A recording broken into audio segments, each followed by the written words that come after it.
Welcome back to the Quackery, where I break down what's happening in Taylor's local government, plain and simple. The Zoning Board of Adjustment is meeting on Tuesday, October 7th at 6 p.m. in the City Hall Council Chambers at 400 Porter Street. This isn't because a board that meets every month, but when they do, the cases are usually very specific. So what does the ZBA do?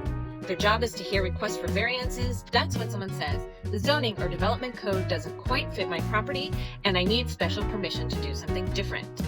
The board can only grant a variance if it doesn't harm the public interest, if there's a genuine hardship with the property, and if following the rules exactly would cause unnecessary difficulty. It's not just about preference, it has to be justified. This meeting starts with citizen communication, where anyone can bring up topics that aren't on the agenda. Then the consent agenda is just a quick approval of minutes from their main meeting. From there, we move into the regular agenda, which has 2 cases, and both are public hearings. That means citizens can also step up to the mic, whether you're in favor of the request or have concerns you want the board to hear. First up, Panda Express at 3000 North Main Street.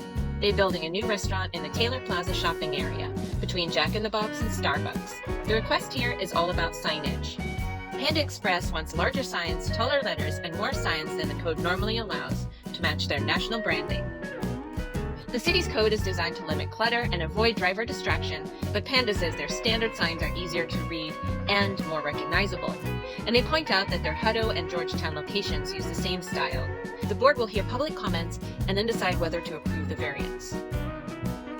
The second case is at 128 First Avenue. The property owner, Sherry Hall, wants to place a manufactured home on a small lot.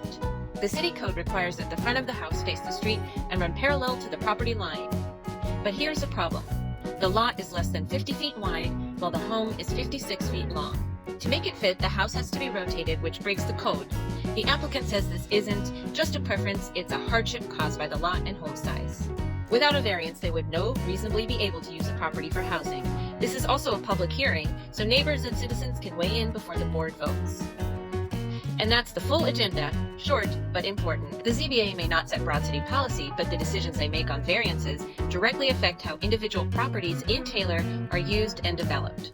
This has been your Quackery breakdown of the Zoning Board of Adjustment agenda. The meeting is Tuesday, October 7th, 6 p.m. at City Hall.